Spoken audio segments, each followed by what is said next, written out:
News 18ಗೆ ಸ್ವಾಗತ. ನಾನು ಶ್ರುತಿರಾಜ್. ಕೈ ಸುಡ್ತಾ ಇದೆ ಎರಡನೇ ಲಿಸ್ಟ್. ಮೂರನೇ ಲಿಸ್ಟ್ ನ ಕಥೆ ಏನು?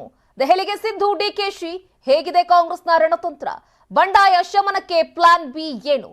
ಇದು ಮೂರನೇ ಪಟ್ಟಿಯ ಸರ್ಕಸ್ನ ಕಥೆ.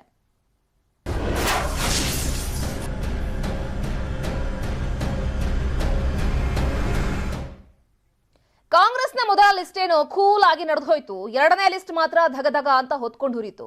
ಈಗ ಮೂರನೇ ಹಾಗೆ ಫೈನಲ್ ಲಿಸ್ಟ್ಗೆ ಕಾಂಗ್ರೆಸ್ ಸಿಕ್ಕಾಪಟ್ಟೆ ಸರ್ಕಸ್ ಆಗ್ತಾ ಇದೆ. ಅದಿನ್ಯಾವ ಮಟ್ಟಿಗೆ ಹೋಗುತ್ತೋ ಅನ್ನೋ ಒಂದು ಆತಂಕ ಇದೀಗ ಕಾಂಗ್ರೆಸ್ನವರನ್ನು ಕೂಡ ಕಾಡ್ತಾ ಇದೆ. ಇವತ್ತು ಸಂಜೆ 4:30ಕ್ಕೆ ದೆಹಲಿಯಲ್ಲಿ ಕಾಂಗ್ರೆಸ್ನ ಸಭೆ ನಡೆಯುತ್ತೆ. ಕೆಲ ಹೊತ್ತಲ್ಲೇ ದೆಹಲಿಗೆ ಹೋಗ್ತಾರೆ ಸಿದ್ದರಾಮಯ್ಯನವರು ಹಾಗೆ ಡಿ ಕೆ ಶಿವಕುಮಾರ್ ಅವರು. ಇವತ್ತು ಖರ್ಗೆ ಅವರ ನಿವಾಸದಲ್ಲಿ ಸಭೆ ಸೇರ್ತಾರೆ ನಾಯಕರೆಲ್ಲರೂ ಕೂಡ. ಸಭೆ ಆದ ಮೇಲೆ ಫೈನಲ್ ಆಗಿ ಮೂರನೇ ಪಟ್ಟಿ ಬಿಡುಗಡೆ ಮಾಡುವಂತಹ ಸಾಧ್ಯತೆಗಳಿದೆ. ಇನ್ನು ಕೂಡ 58 ಕ್ಷೇತ್ರಗಳ ಅಭ್ಯರ್ಥಿಯ ಲಿಸ್ಟ್ ಅನ್ನು ಅನೌನ್ಸ್ ಮಾಡಬೇಕಿದೆ ಕಾಂಗ್ರೆಸ್ನವರು. ಈಗಾಗಲೇ 166 ಕ್ಷೇತ್ರಗಳ ಅಭ್ಯರ್ಥಿಗಳ ಹೆಸರನ್ನ 2 ಪಟ್ಟಿಗಳ ಮುಖಾಂತರ ಅವರು ರಿಲೀಸ್ ಮಾಡಿದ್ದಾರೆ. ಈಗ ಮೂರನೇ ಪಟ್ಟಿ ಸ್ವಲ್ಪ ಮಟ್ಟಿಗೆ ಅವರಿಗೆ ಟೆನ್ಷನ್ ಇದೆ. ಯಾಕಂದ್ರೆ ಕನ್ಫ್ಯೂಷನ್ ಇರುವಂತಹ ಕ್ಷೇತ್ರಗಳನ್ನ, ಯಾವೆಲ್ಲ ಕ್ಷೇತ್ರಗಳಲ್ಲಿ ಗೊಂದಲ ಇದೆ, ತೀವ್ರ ಪೈಪೋಟಿ ಇದೆ, ಸೊ ಅಲ್ಲಿ ಕೆಲವೊಂದಿಷ್ಟು ವಿಚಾರಗಳನ್ನ ಆಧಾರವಾಗಿ ಇಟ್ಕೊಂಡು ಇನ್ನೂ ಕೂಡ ಅದನ್ನ ಪೆಂಡಿಂಗ್ ಇಟ್ಕೊಂಡಿದ್ದಾರೆ. ಸೊ ಕೋಲಾರದಲ್ಲಿ ಸಿದ್ದರಾಮಯ್ಯನವರಿಗೆ ಟಿಕೆಟ್ ಸಿಗುತ್ತಾ ಅನ್ನೋದೊಂದು ಪ್ರಶ್ನೆ ಇದೆ.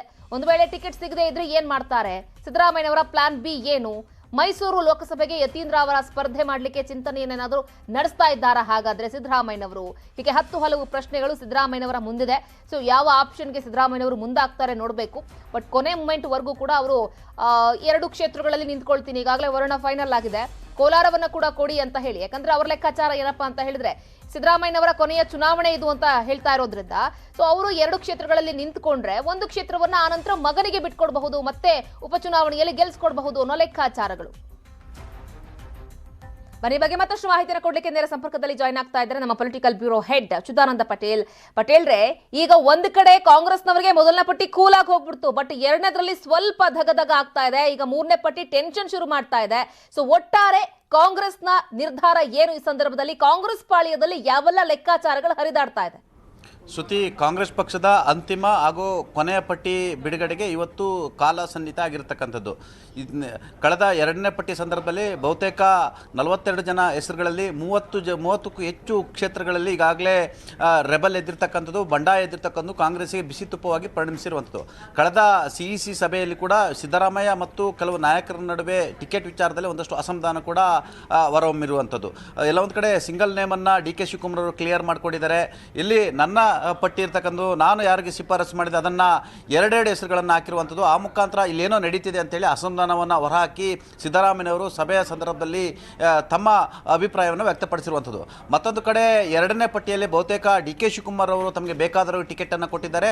ಅಲ್ಲದೆ ಪದ್ಮನಾಭನಗರ ಕ್ಷೇತ್ರ ಸೇರಿದಂತೆ ಕೆಲವು ಕ್ಷೇತ್ರಗಳಲ್ಲಿ ಭಾರತೀಯ ಜನತಾ ಪಕ್ಷದ ಕೆಲವು ಕ್ಷೇತ್ರಗಳಲ್ಲಿ, ಒಕ್ಕಲಿಗ ಕ್ಷೇತ್ರಗಳಲ್ಲಿ D K Shivakumar understanding politics ಮಾಡಿದ್ದಾರೆ ಅಂತೇಳಿ ಗಂಭೀರ ಆರೋಪ ಕೇಳಿ ಬಂದಿರುವಂಥದ್ದು. ಯಾಕಂತೇಳಿದ್ರೆ ಪದ್ಮನಾಭನಗರ ಕ್ಷೇತ್ರದಲ್ಲಿ ಈಗಾಗಲೇ ಆಯ್ಕೆ ಮಾಡಿರ್ತಕ್ಕಂಥ ಅಭ್ಯರ್ಥಿ ಎಲ್ಲ ಒಂದು ಕಡೆ ಆಟ ಕುಂಟು ಲೆಕ್ಕಕ್ಕಿಲ್ಲ ಅನ್ನುವ ಮುಖಾಂತರ ಎಲ್ಲ ಒಂದು ಕಡೆ ಅದು ಅಂಡರ್ಸ್ಟ್ಯಾಂಡಿಂಗ್ ಪಾಲಿಟಿಕ್ಸ್ ಅಂತೇಳಿ ಅದು ಈಗಾಗಲೇ ಕಾಂಗ್ರೆಸ್ನಲ್ಲಿ ಗೊತ್ತಾಗಿರುವಂಥದ್ದು. ಜೊತೆಗೆ ಬಿಜೆಪಿ ಹೈಕಮಾಂಡ್ ಕೂಡ ಆರ್ ಅಶೋಕ್ ರವರು ಕಾಂಗ್ರೆಸ್ ಜೊತೆ ಒಳ ಒಪ್ಪಂದ ಮಾಡ್ಕೊಂಡು ಅಂಡರ್ಸ್ಟ್ಯಾಂಡಿಂಗ್ ಪಾಲಿಟಿಕ್ಸ್ ಮಾಡ್ತಾರೆ ಅಂತೇಳಿ ಗಂಭೀರ ಆರೋಪ ಕೇಳಿ ಬಂದಿರುವಂಥದ್ದು.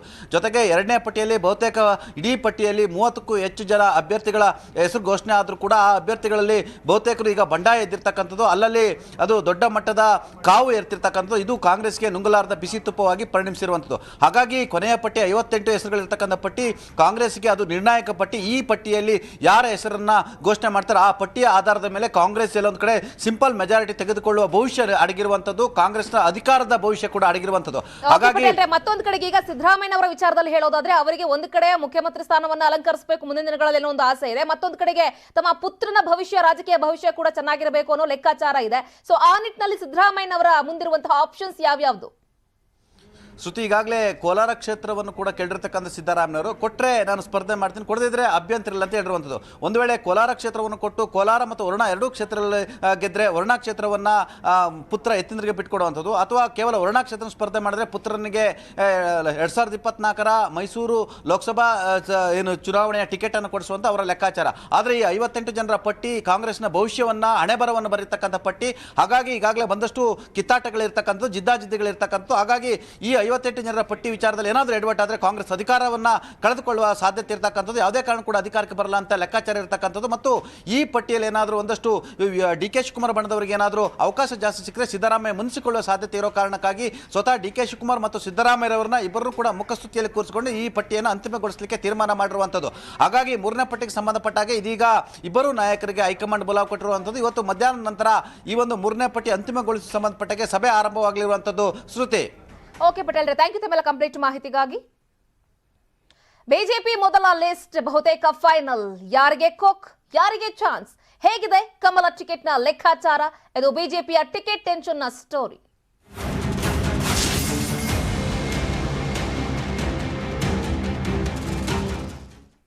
ಬಿಜೆಪಿ ಅಭ್ಯರ್ಥಿಗಳ ಪಟ್ಟಿ ಏನೋ ಬಹುತೇಕವಾಗಿ ಫೈನಲ್ ಅಂತ ಹೇಳ್ತಿದ್ದಾರೆ. ಇವತ್ತು ಅಥವಾ ನಾಳೆ ಫಸ್ಟ್ ಲಿಸ್ಟ್ ರಿಲೀಸ್ ಆಗೋ ಸಾಧ್ಯತೆಗಳಿದೆ. ಇವತ್ತು ಮತ್ತೊಂದು ಸುತ್ತಿನ ಸಭೆಯನ್ನ ನಡೆಸಿ ಆ ಪಟ್ಟಿಯನ್ನ ಫೈನಲ್ ಮಾಡ್ತೀವಿ ಅಂತ ಹೇಳಿ ಹೀಗೆ ಹೇಳ್ತಾ ಇದ್ದಾರೆ. So JP. ನಡ್ಡಾ ಅವರ ನೇತೃತ್ವದಲ್ಲಿ ನಿನ್ನೆಯಿಂದಲೂ ಕೂಡ ಅವರ ಮನೆಯಲ್ಲೇ ಮಹತ್ವದ ಸಭೆಗಳಾಗ್ತಾ ಇದೆ. ಸಭೆ ಮೇಲೆ ಸಭೆಯನ್ನ ನಡೆಸ್ತಾ ಇದ್ದಾರೆ. ಅಭ್ಯರ್ಥಿಗಳ ಹೆಸರನ್ನ ಫೈನಲ್ ಮಾಡಲಿಕ್ಕೆ ಸಾಕಷ್ಟು ರೀತಿಯಾದಂತಹ ಲೆಕ್ಕಾಚಾರಗಳನ್ನ ಹಾಕೊಳ್ತಾ ಇದ್ದಾರೆ. ಪ್ರಮುಖವಾಗಿ ಬೆಳಗಾವಿ ಸೇರಿದಂತೆ ಕೆಲ ಕ್ಷೇತ್ರಗಳಲ್ಲಿ ಇನ್ನೂ ಕೂಡ ಬಿಜೆಪಿ ಅವ್ರಿಗೂ ಟೆನ್ಷನ್ ಇದೆ, ಏನ್ ಮಾಡೋದು ಅಂತ ಹೇಳಿ. ನಿನ್ನೆ ತಡರಾತ್ರಿವರೆಗೂ ಕೂಡ ಮೋದಿ ಅವರು, ಅಮಿತ್ ಶಾ ಅವರು ನೇತೃತ್ವದಲ್ಲಿ ಅಭ್ಯರ್ಥಿಗಳ ಆಯ್ಕೆ ಕಸರತ್ತಾಯಿತು. ಹಾಲಿ ಶಾಸಕರಲ್ಲಿ ಒಂದು 8ರಿಂದ 10 ಜನರನ್ನ ಬಿಟ್ಟರೆ ಮಿಕ್ಕವ್ರಿಗೆ ಎಲ್ರಿಗೂ ಕೂಡ ಟಿಕೆಟ್ ಫೈನಲ್ ಅಂತ ಹೇಳ್ತಾ ಆಗ್ತಾ ಇದೆ ಲೆಕ್ಕಾಚಾರಗಳು. 15ರಿಂದ 20 ಕ್ಷೇತ್ರಗಳಲ್ಲಿ ಹೊಸಬರಿಗೆ ಟಿಕೆಟ್ ಕೊಡಬೇಕು ಅನ್ನೋ ಲೆಕ್ಕಾಚಾರಗಳಿದೆ ಅನ್ನೋ ಒಂದು ವಿಚಾರಗಳು. ನೋಡಬೇಕು ಹಾಗಾದ್ರೆ ಇದೆಲ್ಲ ಬೆಳವಣಿಗೆಗಳು ಪಟ್ಟಿ ರಿಲೀಸ್ ಆದ್ಮೇಲೆ ಗೊತ್ತಾಗುತ್ತೆ. ಸಾಕಷ್ಟು ಜನ ಏನೇನೋ ಲೆಕ್ಕಾಚಾರಗಳು ಹಾಕೊಂಡಿದ್ದಾರೆ. ಆತ್ಮವಿಶ್ವಾಸ ಬಹಳ ದೊಡ್ಡ ಮಟ್ಟದಲ್ಲಿ ಇಟ್ಕೊಂಡಿದ್ದಾರೆ ಬಿಜೆಪಿ ಅವರು. ಕೆಲವರು ಹಾಲಿ ಶಾಸಕರಿಗೆ ಒಂದು ಕಡೆ ಢವಢವ ಇದೆ, ಬಟ್ ವಲಸೆ ಬಂದಿರುವಂತಹವರಿಗೆ ಸಾಕಷ್ಟು ರೀತಿಯಾದಂತಹ ಖುಷಿ ಇದೆ. ನಮಗಂತೂ ಟಿಕೆಟ್ ಸಿಕ್ಕೇ ಸಿಗತ್ತೆ ಅನ್ನೋ ಲೆಕ್ಕಾಚಾರದಲ್ಲಿ ಅವರಿದ್ದಾರೆ. ನೋಡಬೇಕು ಹಾಗಾದ್ರೆ ಬಿಜೆಪಿಯ ಹೈಕಮಾಂಡ್ ಯಾವ ನಿಟ್ಟಿನಲ್ಲಿ ಈಗ ಮೊದಲ ಪಟ್ಟಿಯನ್ನ ರಿಲೀಸ್ ಮಾಡುತ್ತೆ, ಯಾರಿಗೆಲ್ಲ ಮಣೆ ಹಾಕತ್ತೆ ಅಂತ ಹೇಳಿ. ಬನ್ನಿ, ಈ ಬಗ್ಗೆ ಮತ್ತಷ್ಟು ಮಾಹಿತಿಯನ್ನು ಕೊಡ್ತಾರೆ ನಮ್ಮ ಪ್ರತಿನಿಧಿ ಕೃಷ್ಣ. ನೇರ ಸಂಪರ್ಕದಲ್ಲಿ ಜಾಯ್ನ್ ಆಗ್ತಾ ಇದ್ದಾರೆ.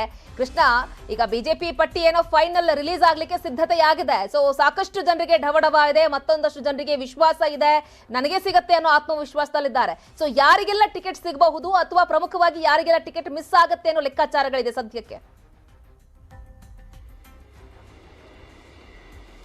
ಶ್ರುತಿ, ಈಗಾಗಲೇ ಟಿಕೆಟ್ ವಿಚಾರವಾಗಿ ಚರ್ಚೆ ಇನ್ನೂ ಕೂಡ ಮುಂದುವರೆದಿದೆ. ಅಂತಿಮವಾಗಿ ವರಿಷ್ಠರು ಕೂಡ ಒಂದಷ್ಟು ಕ್ಷೇತ್ರಗಳ ಬಗ್ಗೆ ಈಗಾಗಲೇ ಪಟ್ಟಿಯನ್ನ ಅಂತಿಮವಾಗಿ ಗ್ರೀನ್ ಸಿಗ್ನಲ್ ಅನ್ನ ಅಂದ್ರೆ ಒಪ್ಪಿಗೆಯನ್ನ ಕೊಟ್ಟಿದ್ದಾರೆ. ಆದ್ರೆ ಒಂದಷ್ಟು ಕ್ಷೇತ್ರಗಳಿಗೆ ಕಗ್ಗಂಟಾಗಿದೆ. ಅದನ್ನ ರೆಡಿ ಮಾಡುವಂತ ನಿಟ್ಟಿನಲ್ಲೂ ಕೂಡ ಸಭೆ ಕೂಡ ನಡೀತಾ ಇರುವಂತದ್ದು. ಆದ್ರೀಗ ಒಂದಷ್ಟು ಮುನ್ಸೂಚನೆ ಒಂದಷ್ಟು ಜನ ಶಾಸಕರಿಗೆ ಸಿಕ್ಕಿದೆ. ಅದಕ್ಕೋಸ್ಕರವಾಗಿ ಟಿಕೆಟ್ ಕೈ ತಪ್ಪುವಂತ ಭೀತಿಯಲ್ಲಿ ಈಗ ಒಂದಷ್ಟು ಜನ ಶಾಸಕರು ರಾಜ್ಯದ ನಾಯಕರಿಗೆ ಫೋನ್ ಮಾಡಿ ಒತ್ತಡವನ್ನ ಹಾಕ್ತಿದ್ದಾರೆ. ಕೊನೆ ಕ್ಷಣದಲ್ಲಿ ಟಿಕೆಟ್ ಕೊಡಿ, ಇಲ್ಲ ಅಂತಂದ್ರೆ ಪಕ್ಷ ಈ ಬಾರಿ ಕ್ಷೇತ್ರದಲ್ಲಿ ಕಡಾಖಂಡಿತವಾಗಿ ಸೋಲುತ್ತೆ ಅನ್ನೋ ಒಂದು ಸಂದೇಶವನ್ನು ಕೂಡ ಕೊಡ್ತಾ ಇದ್ದಾರೆ. ಶ್ರುತಿ, ಮುಖ್ಯವಾಗಿ ಸಚಿವ MTB ನಾಗರಾಜ್ ಅವರ ಪುತ್ರ ನಿತಿನ್ ಪುರುಷೋತ್ತಮ್ ಅವರಿಗೆ ಟಿಕೆಟ್ ಕೊಡಿಸುವಂತ ನಿಟ್ಟಿನಲ್ಲಿ ಕೂಡ MTB ನಾಗರಾಜ್ ಅವರು ಕಸರತ್ತನ್ನ ಮಾಡ್ತಾ ಇದ್ದಾರೆ. ಎಲ್ಲೋ ಒಂದ್ ಕಡೆ ವರಿಷ್ಠರು ಕೂಡ ಇನ್ನೂ ಕೂಡ ಹೊಸಕೋಟೆಯಿಂದ ಬಿಜೆಪಿ ಅಭ್ಯರ್ಥಿ ಆಯ್ಕೆಯನ್ನ ಅಂತಿಮವಾಗಿ ಇನ್ನೂ ಕೂಡ ಮಾಡಿಲ್ಲ. ಇದು ಎಲ್ಲೋ ಒಂದ್ ಕಡೆಗೆ MTB ನಾಗರಾಜ್ ಅವರಿಗೆ ಒಂದು ರೀತಿ ದೊಡ್ಡ ಟೆನ್ಷನ್ ಅನ್ನ ಮಾಡಿರುವಂತದ್ದು. ಯಾಕಂದ್ರೆ ಸರ್ಕಾರ ಮಾಡೋದಕ್ಕೆ ಪ್ರಮುಖವಾದಂತಹ ಕಾರಣಕರ್ತರು MTB ನಾಗರಾಜ್ ಅವರು ಈಗ ಎಲ್ಲೋ ಒಂದ್ ಕಡೆ ಕೊನೆ ಕ್ಷಣದಲ್ಲಿ ಪುತ್ರನಿಗೆ ಟಿಕೆಟ್ ನಿರಾಕರಣೆ ಮಾಡಿ ಬೇರೆಯವರಿಗೆ ಕೊಡ್ತಾರೆ ಅನ್ನೋ ಆತಂಕದಲ್ಲಿ MTB ನಾಗರಾಜ್ ಅವರು ಇರುವಂತದ್ದು. ಅದಕ್ಕೋಸ್ಕರವಾಗಿ ರಾಜ್ಯದ ನಾಯಕರಿಗೆ ದೆಹಲಿಯಲ್ಲಿ ಕೂತಿದ್ದಾರೆ, ಅವರಿಗೆ ಫೋನ್ ಮಾಡಿ ಒತ್ತಡವನ್ನ ಹಾಕ್ತಾ ಇದ್ದಾರೆ. ಅದ್ರ ಜೊತೆಗೆ ಈಗಾಗಲೇ ಬಸವರಾಜ ಜಡೇಸಗೂರ್ ಆಗಿರ್ಬೋದು, ಮತ್ತೆ ನಿಮ್ಮಣ್ಣನವರಾಗಿರ್ಬೋದು, ಮತ್ತೆ ಒಂದಷ್ಟು ಜನ ಶಾಸಕರು ಈಗಾಗಲೇ ಈ ಒಂದು ಶಾಸಕರಿಗೆ ಕ್ಷೇತ್ರದಲ್ಲಿ ಹಾಲಿ ಕ್ಷೇತ್ರಗಳಲ್ಲಿ ಮುಖ್ಯವಾಗಿ ಒಂದಷ್ಟು ಆಡಳಿತ ವಿರೋಧಿ ಕೂಡ ಇದೆ. ಆಡಳಿತ ವಿರೋಧಿಯನ್ನ ಅಲೆಯನ್ನ ಹಿಮ್ಮೆಟ್ಟಿಸುವಂತ ನಿಟ್ಟಿನಲ್ಲಿ ಎಲ್ಲೊಂದು ಕಡೆ ಈ ಒಂದು ಶಾಸಕರು ವಿಫಲರಾಗಿದ್ದಾರೆ. ಮತ್ತೆ ಸರ್ವೆಯಲ್ಲೂ ಕೂಡ ಇವರು ಶಾಸಕರು ಸೋಲುವಂತ ಒಂದು ವರದಿ ಕೂಡ ಸಿಕ್ಕಿರುವಂತದ್ದು. ಅದಕ್ಕೋಸ್ಕರವಾಗಿಯೇ ಇವರ ಬದಲು ಹೊಸಬರಿಗೆ ಟಿಕೆಟ್ ಕೊಡುವಂತ ವಿಚಾರದಲ್ಲಿ ಕೂಡ ಚರ್ಚೆ ಆಗಿರುವಂತದ್ದು. ಈಗ ಶಾಸಕರು ಒಂದಷ್ಟು ಜನ ಟಿಕೆಟ್ ಕೈತಪ್ಪುವಂತ ಒಂದು ಭೀತಿಯಿಂದಾಗಿ ರಾಜ್ಯದ ನಾಯಕರಿಗೂ ಕೂಡ ಒಂದಷ್ಟು ಜನ ಶಾಸಕರು ಅಂದ್ರೆ ಟಿಕೆಟ್ ಕೈತಪ್ಪುವಂತ ಬಸವರಾಜ ಜಡೇಸಗೌಡ ಆಗಿರ್ಬೋದು, ಮತ್ತೆ ಸುಕುಮಾರ್ ಶೆಟ್ಟಿ ಆಗಿರ್ಬೋದು, ಹೀಗೆ ಒಂದು 8ರಿಂದ 10 ಜನ ಶಾಸಕರು ಮುಖ್ಯಮಂತ್ರಿಗಳು ಮತ್ತೆ ರಾಜ್ಯದ ನಾಯಕರಿಗೆ ಫೋನ್ ಮಾಡಿ ಒತ್ತಡವನ್ನ ಹಾಕ್ತಾ ಇದ್ದಾರೆ. ಈ ಬಾರಿ ನಮಗೆ ಟಿಕೆಟ್ ಕೊಟ್ಟಿಲ್ಲ ಅಂತ ಅಂದ್ರೆ ಪಕ್ಷ ಸೋಲುತ್ತೆ ಅನ್ನೋ ಒಂದು ಸಂದೇಶವನ್ನು ಕೂಡ ಕೊಡ್ತಾ ಇದ್ದಾರೆ. ಅಂದ್ರೆ ಈ ಕ್ಷೇತ್ರಗಳಲ್ಲಿ ಎಲ್ಲೊಂದು ಕಡೆ ಹೊಸಬರಿಗೆ ಕೆಲವೊಂದಿಷ್ಟು ರೀತಿಯಂತಹ ಅಚ್ಚರಿಯಾಗಿ ಬೆಳವಣಿಗೆಗಳು ನಡೆಯುವ ರೀತಿಯಲ್ಲಿ ಟಿಕೆಟ್ ಅನೌನ್ಸ್ ಆಗುತ್ತೆ ಅನ್ನೋ ಒಂದು ಲೆಕ್ಕಾಚಾರಗಳಿದೆ. ಸೊ ಯಾವ ರೀತಿಯಾಗಿ ಅಚ್ಚರಿ ಆಗಬಹುದು ಸೊ ಈ ವಿಚಾರದಲ್ಲಿ? ಶ್ರುತಿ, ಕಾಂಗ್ರೆಸ್ ಮತ್ತೆ ಜೆಡಿಎಸ್ ನ ಪ್ರಭಾವಿ ನಾಯಕರನ್ನ ರಾಜ್ಯದ ಹೈಕಮಾಂಡ್ ನಾಯಕರು ಟಾರ್ಗೆಟ್ ಅನ್ನ ಮಾಡಿದರೆ.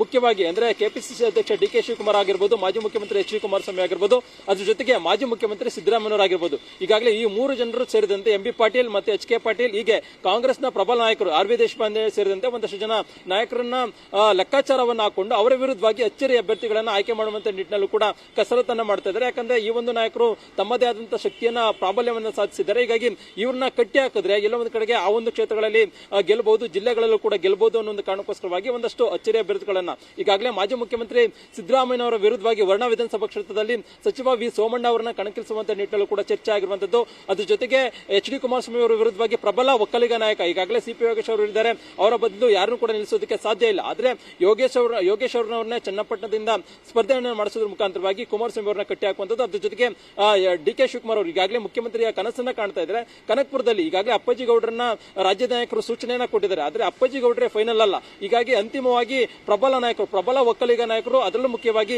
ಸಚಿವರೊಬ್ಬರನ್ನ ಕನಕಪುರದಲ್ಲಿ ಸ್ಪರ್ಧೆ ಮಾಡಿಸೋದಕ್ಕೂ ಕೂಡ ಹೀಗೆ ಒಂದಷ್ಟು ಅಚ್ಚರಿ ಅಭ್ಯರ್ಥಿಗಳನ್ನು ಆಯ್ಕೆ ಮಾಡುವಂತ ನಿಟ್ಟಿನಲ್ಲಿ ಕೂಡ ವರಿಷ್ಠರು ಸೂಚನೆಯನ್ನ ಕೊಟ್ಟಿದ್ದಾರೆ. ಆದ್ರೆ ರಾಜ್ಯದ ಹೈಕಮಾಂಡ್ ನಾಯಕರು ಇನ್ನೂ ಕೂಡ ಅಂತಿಮವಾದ ತೀರ್ಮಾನ ಮಾಡಿಲ್ಲ. ಈಗ ಮತ್ತೊಮ್ಮೆ ಸಭೆ ಕೂಡ ಆಗ್ತಾ ಇದೆ. ಸಭೆ ಬಳಿಕವಾಗಿ ಅಚ್ಚರಿ ಅಭ್ಯರ್ಥಿಗಳು ಸೇರಿದಂತೆ 175 ಅಭ್ಯರ್ಥಿಗಳ ಪಟ್ಟಿ ಪ್ರಕಟ ಆಗುತ್ತೆ. ಶ್ರುತಿ. ಓಕೆ ಕೃಷ್ಣ, ಥ್ಯಾಂಕ್ ಯು ತಮ್ಮೆಲ್ಲ ಕಂಪ್ಲೀಟ್ ಮಾಹಿತಿಗಾಗಿ. Welcome back. ಅಖಂಡ ಶ್ರೀನಿವಾಸ್ ಮೂರ್ತಿ ವಿರುದ್ಧ ಇದೀಗ ಮುಸ್ಲಿಂ ಮುಖಂಡರು ಫುಲ್ ಗರಂ ಆಗಿದ್ದಾರೆ. ಪುಲಕೇಶಿ ನಗರದಿಂದ ಕಾಂಗ್ರೆಸ್ ಟಿಕೆಟ್ ಕೊಡಬೇಡಿ ಅವರಿಗೆ ಅನ್ನೋ ಒಂದು ಆಗ್ರಹ ಇದೀಗ ಕೇಳಿ ಬರ್ತಾ ಇರೋದು. ಕೆಪಿಸಿಸಿ ಅಧ್ಯಕ್ಷ ಡಿ.ಕೆ. ಶಿವಕುಮಾರ್ ಹಾಗೆ ಪ್ರಮುಖ ನಾಯಕರಿಗೆ ಮನವಿ ಮಾಡಿಕೊಂಡಿದ್ದಾರೆ ಮುಸ್ಲಿಂ ಮುಖಂಡರುಗಳು. ಅಖಂಡ ವಿರುದ್ಧ ಮುಸ್ಲಿಂ ಗುರುಗಳನ್ನ ನಿಂದನೆ ಮಾಡಿರುವಂತಹ ಆರೋಪ ಇದೆ. ಈ ಡಿಜೆ ಹಳ್ಳಿ ಗಲಭೆ ಆಯ್ತಲ್ಲ, ಆ ಸಮಯದಲ್ಲಿ ಮುಸ್ಲಿಂ ಗುರುಗಳನ್ನ ಅವರು ನಿಂದನೆ ಮಾಡಿದ್ದಾರೆ. ಅಖಂಡ ಶ್ರೀನಿವಾಸ್ ಮೂರ್ತಿ ಅವರು ಧರ್ಮ ನಿಂದಕರಿಗೆ ಟಿಕೆಟ್ ಕೊಡೋದು ಬೇಡ ಅಂತ ಹೇಳಿ ಇದೀಗ ಮುಸ್ಲಿಂ ಮುಖಂಡರು ಒತ್ತಾಯವನ್ನ ಮಾಡ್ತಾ ಇದ್ದಾರೆ. ಅಖಂಡ ಶ್ರೀನಿವಾಸ್ ಮೂರ್ತಿಯನ್ನ ಬಿಟ್ಟು ಬೇರೆ ಯಾರಿಗಾದ್ರೂ ಕೊಡಿ, ನಮ್ದೇನ್ ತಕರಾರಿಲ್ಲ, ಆದ್ರೆ ಅವರಿಗೆ ಮಾತ್ರ ಕೊಡಬೇಡಿ ಅಂತ ವಕ್ಫ್ ಬೋರ್ಡ್ ಅಧ್ಯಕ್ಷ ಹಾಗೆ ಮುಸ್ಲಿಂ ಮುಖಂಡರು ಇದೀಗ ಆಗ್ರಹವನ್ನ ಮಾಡ್ತಾ ಇದ್ದಾರೆ. ನೋಡ್ಬೇಕು, ಯಾಕಂದ್ರೆ ಹಾಲಿ ಶಾಸಕರಾಗಿರುವಂತಹ ಅಖಂಡ ಶ್ರೀನಿವಾಸ ಮೂರ್ತಿ ಅವರು ಕಳೆದ ಬಾರಿ ಎಲೆಕ್ಷನ್ ನಲ್ಲಿ ಬಹಳ ದೊಡ್ಡ ಮಟ್ಟದ ಹೆಚ್ಚು ಅಂತರದ ಮತಗಳಿಂದ ಗೆಲುವನ್ನು ಸಾಧಿಸಿದ್ರು. ಈ ಗಲಭೆ ಆದ್ಮೇಲೆ ಡಿಜೆ ಹಳ್ಳಿ ಕೆಜೆ ಹಳ್ಳಿ ಪ್ರಕರಣ ಆದ ಮೇಲೆ ಮುಸ್ಲಿಂ ಮುಖಂಡರು ಕೆಲವೊಂದಿಷ್ಟು ಜನ ಅಖಂಡ ಶ್ರೀನಿವಾಸ ಮೂರ್ತಿ ಅವರ ವಿರುದ್ಧ ತಿರುಗಿಬಿದ್ದಿದ್ದಾರೆ. ಆದ್ರೆ ಇಲ್ಲಿ ಜಮೀರ್ ಅಹಮದ್ ಖಾನ್ ಅವರು ಸಿದ್ದರಾಮಯ್ಯನವರಿಗೆ ಇವರ ಪರವಾಗಿ ಲಾಬಿಯನ್ನ ಕೂಡ ಮಾಡ್ತಾ ಇದ್ದಾರೆ. ನೋಡಬೇಕು 3ನೇ ಪಟ್ಟಿಯಲ್ಲಿ ಯಾರ ಹೆಸರು ಬರುತ್ತೆ ಪುಲಕೇಶಿ ನಗರದಿಂದ ಅಂತ. ಪುಲಕೇಶಿ ನಗರದಲ್ಲಿ ನಿಮ್ಗೆ ಗೊತ್ತಿದೆ, ಪ್ರವಾದಿ ಮೊಹಮ್ಮದ್ ಸಲ್ಲಲ್ಲಾಹು ಅಲೈಹಿ ವಸಲ್ಲಂ ಅವರ ನಿಂದನೆಯ ವಿಚಾರವಾಗಿ ಅವರ ಬಾಮೈದ ಯಾರೋ ಒಂದು ಸ್ಟೇಟ್ಮೆಂಟ್ ಕೊಟ್ಟ ನಂತರ ಹಲವಾರು ದೊಡ್ಡದಾದಂಥ ಡಿಜಿಯಲ್ಲಿ ಕೆಜಿಯಲ್ಲಿ ದೊಡ್ಡ ಗಲಾಟೆ ನಡೆಯಿತು. ಆ ಗಲಾಟೆಯಲ್ಲಿ ಹಲವಾರು ಇವತ್ತು ಮುಸ್ಲಿಂ ಮಕ್ಕಳು ಜೈಲಲ್ಲಿದ್ದಾರೆ, ಮುಸ್ಲಿಂ ಯುವಕರೆಲ್ಲ ಜೈಲಲ್ಲಿದ್ದಾರೆ.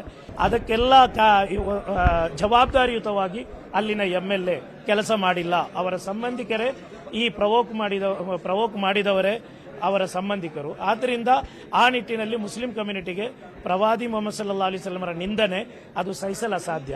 ಆ ಸಂದರ್ಭದಲ್ಲಿ ಪುಲಕೇಶಿ ನಗರದ MLA ಬೇಕಾದ ರೀತಿಯಲ್ಲಿ ಮುಸಲ್ಮಾನರ ಭಾವನೆಗಳಿಗೆ ಧಕ್ಕೆಯಾದಂತಹ ಸಂದರ್ಭದಲ್ಲಿ ಬೇಕಾದ ರೀತಿಯಲ್ಲಿ ಅದಕ್ಕೆ ಪ್ರತಿಕ್ರಿಯಿಸಿಲ್ಲ ಎಂಬುದಾಗಿದೆ. ಯಾವ ಅಭ್ಯರ್ಥಿನ ಪರನೂ ಇಲ್ಲ, ವಿರೋಧನೂ ಇಲ್ಲ. ವಿನಃ ಯಾರನ್ನು ಅಭ್ಯರ್ಥಿ ಮಾಡಬೇಕು ಎಂಬುದು ಇಲ್ಲಿ ಪ್ರಸ್ತಾಪ ಆಗಿಲ್ಲ. ಇಲ್ಲ, ಈಗಾಗಲೇ ಮುಫ್ತಿ ಸಾಹೇಬರು ಹೇಳಿದ್ದಾರೆ, ಅದನ್ನು ಕಾಂಗ್ರೆಸ್ ಪಕ್ಷ ಅದರ ಬಗ್ಗೆ ಗಮನ ಕೊಡಬೇಕು ಅಂತ ಹೇಳಿದ್ದಾರೆ. ಇನ್ನು ಈ ಬಾರಿ ಚುನಾವಣೆಯಲ್ಲಿ ಹಿರಿಯ ನಾಗರಿಕರೇ ಟಾರ್ಗೆಟ್ ಆಗಿದ್ದಾರೆ. 80 ವರ್ಷ ಮೇಲ್ಪಟ್ಟವರು ಈ ಬಾರಿ ಮನೆಯಲ್ಲೇ ಮತದಾನ ಮಾಡಬಹುದು ಅನ್ನೋ ಒಂದು ಆಪ್ಷನ್ ಅನ್ನ ಇದೀಗ ಚುನಾವಣಾ ಆಯೋಗ ಕೊಟ್ಟಿದೆಯಲ್ಲ, ಹಾಗಾಗಿ ಬಿಬಿಎಂಪಿ ಸಾಕಷ್ಟು ರೀತಿಯಾದಂತಹ ಪ್ಲಾನ್ಗಳನ್ನ ಮಾಡ್ಕೊಳ್ತಾ ಇದೆ. 10 ಕ್ಷೇತ್ರಗಳಲ್ಲಿ ಬರೋಬ್ಬರಿ 80 ವರ್ಷ ಮೇಲ್ಪಟ್ಟವರೇ ಆ ಭಾಗಗಳಲ್ಲಿ ಡಿಸೈಡಿಂಗ್ ಫ್ಯಾಕ್ಟರ್ ಆಗಿದ್ದಾರೆ, ಅಲ್ಲಿ ಜಾಸ್ತಿ ಜನ ಇದ್ದಾರೆ. ಸೊ ಹಾಗಾಗಿ 80 ವರ್ಷ ಮೇಲ್ಪಟ್ಟವರ ಮತದಾನವನ್ನ ಖಚಿತಪಡಿಸೋದಕ್ಕೆ ಪಾಲಿಕೆ ಇನ್ನಿಲ್ಲದ ಸರ್ಕಸ್ ಮಾಡ್ತಾ ಇದೆ. ನಗರದಲ್ಲಿ 80 ವರ್ಷ ಮೇಲ್ಪಟ್ಟವರ ಸಂಖ್ಯೆ 2,60,000. ಮನೆ ಮನೆಗೆ ಹೋಗಿ ಮತದಾನವನ್ನ ಮಾಡಿಸಬೇಕು ಅನ್ನೋ ಸಿದ್ಧತೆಯಲ್ಲಿ ಬಿಬಿಎಂಪಿ ಇದೆ. ಸೊ ನೋಡ್ಬೇಕು ಯಾವ ರೀತಿಯಾಗಿ ಪ್ಲಾನ್ಗಳನ್ನ ಹಾಕೊಳ್ತಾರೆ, ಏನ್ ಮಾಡ್ತಾರೆ ಅಂತ ಹೇಳಿ.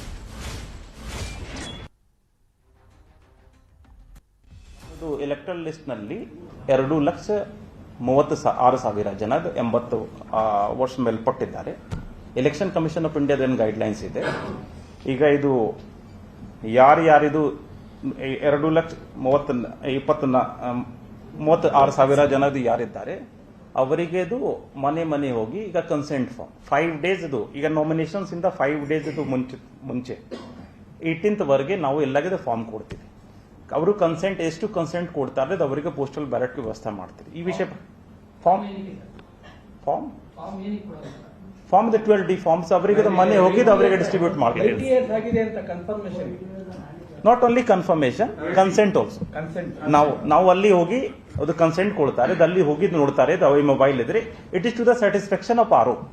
I will just tell you that wording is there. ಅದು ಆರ್ ಇದು ನಿರ್ಧಾರ ತಗೊಳ್ತಾರೆ, ಇದು ಯಾರಿಗೆದು ಪೋಸ್ಟಲ್ ಬ್ಯಾಲೆಟ್ ಇಶ್ಯೂ ಮಾಡಬೇಕು, ಯಾರಿಗೆದು ಮಾಡಬಾರ್ದು. It is to the satisfaction of returning of. ನೋಡಿ, ಈಗ 80 ವರ್ಷ ಮೇಲ್ಪಟ್ಟವರಿಗೆ ವಯಸ್ಸಾಗಿರತ್ತಲ್ಲ, ಸೊ ಎಲ್ಲರೂ ಕೂಡ ಹೋಗಿ ಅಲ್ಲಿ ಓಟ್ ಹಾಕ್ಲಿಕ್ಕೆ ಆಗೋದಿಲ್ಲ, ಸೊ ಅಲ್ಲಿಗೆ ಅಂತ ಹೇಳಿ ಈಗ ಚುನಾವಣಾ ಆಯೋಗದ ಕಡೆಯಿಂದ ಅಂತವರಿಗೆ 80 ವರ್ಷ ಮೇಲ್ಪಟ್ಟವರಿಗೆ ಮನೆಯಲ್ಲೇ ಮತದಾನ ಮಾಡಬಹುದು ಅನ್ನೋದು ಆಪ್ಷನ್ ಅನ್ನ ಕೊಟ್ಟಿದೆ. ಆ ಹಿನ್ನೆಲೆಯಲ್ಲಿ ಪರ್ಟಿಕ್ಯುಲರ್ ಆಗಿ ಬೆಂಗಳೂರಿನಲ್ಲಿ ನೋಡೋದಾದ್ರೆ 80 ವರ್ಷ ಮೇಲ್ಪಟ್ಟವರು ಸುಮಾರು 2,36,000 ಜನ ಇದ್ದಾರೆ ಅಂತ ಹೇಳಿ ಈಗ ಬಿಬಿಎಂಪಿ ಕಡೆಯಿಂದ ಒಂದು ವಿಚಾರಗಳು ಗೊತ್ತಾಗ್ತಾ ಇದೆ. ಸೊ ಮನೆಗೆ ಹೋಗಿ ಬಿಬಿಎಂಪಿ ಅವರು ಸೊ ಮತವನ್ನ ಹಾಕಿಸ್ಕೊಳ್ಳಿಕ್ಕೆ ತಯಾರಿಗಳನ್ನ ಮಾಡ್ತಾ ಇದ್ದಾರೆ. ನೋಡ್ಬೇಕು ಏನ್ ಪ್ಲಾನ್ ಮಾಡ್ತಾರೆ ಅಂತ.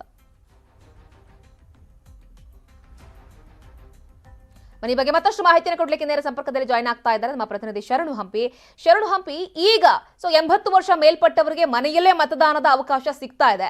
ಸೊ ಬಿಬಿಎಂಪಿ ಈ ನಿಟ್ಟಿನಲ್ಲಿ ಯಾವ ರೀತಿಯಾಗಿ ಪ್ಲಾನ್ಗಳನ್ನ ಮಾಡ್ಕೊಳ್ತಾ ಇದೆ, ಏನೆಲ್ಲ ತಯಾರಿಗಳಾಗ್ತಾ ಇದೆ ಈಗಾಗಲೇ?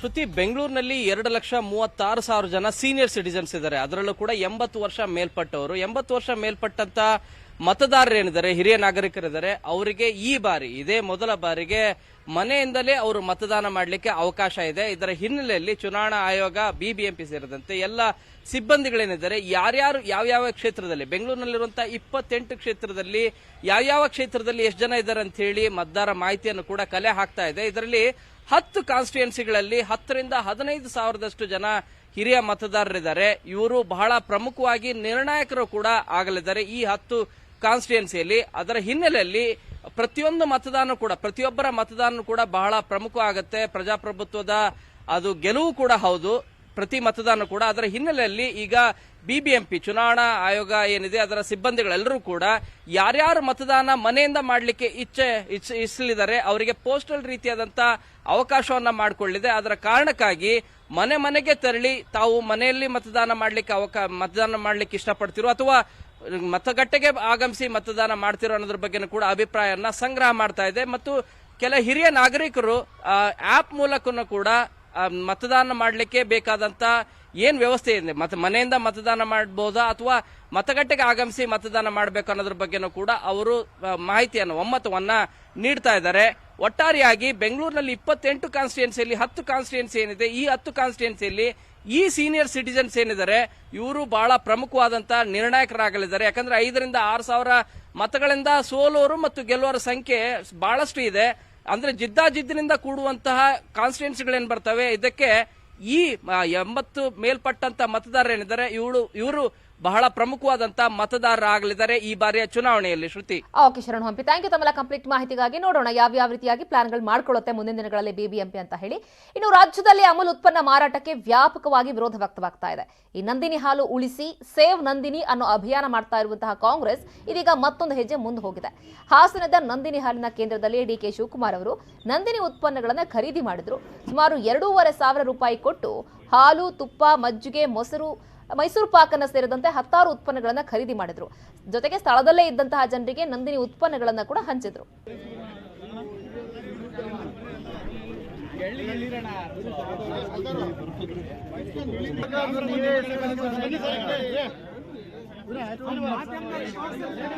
ನೋಡಿ, ಈಗಾಗಲೇ ರಾಜ್ಯಾದ್ಯಂತ ಅಮೂಲ್ ಉತ್ಪನ್ನ ಮಾರಾಟಕ್ಕೆ ದೊಡ್ಡ ಮಟ್ಟದಲ್ಲಿ ವಿರೋಧ ಕೂಡ ವ್ಯಕ್ತವಾಗ್ತಾ ಇದೆ. ಸೋಷಿಯಲ್ ಮೀಡಿಯಾಗಳಲ್ಲಂತೂ ಕರ್ನಾಟಕದ ಜನ ದೊಡ್ಡ ಮಟ್ಟದಲ್ಲಿ ಅಮೂಲ್ ಎಂಟ್ರಿಗೆ ಬಹಳ ದೊಡ್ಡ ಮಟ್ಟದಲ್ಲಿ ವಿರೋಧ ವ್ಯಕ್ತಪಡಿಸ್ತಾ ಇರೋದು. ಮತ್ತೊಂದು ಕಡೆ ಕಾಂಗ್ರೆಸ್ನವರು ಇದೇ ವಿಚಾರವನ್ನ ಬ್ರಹ್ಮಾಸ್ತ್ರವನ್ನಾಗಿ ಮಾಡಿಕೊಂಡಿದ್ದಾರೆ. ಇನ್ಫ್ರಾ ಮಾರ್ಕೆಟ್ ಅರ್ಪಿಸುವ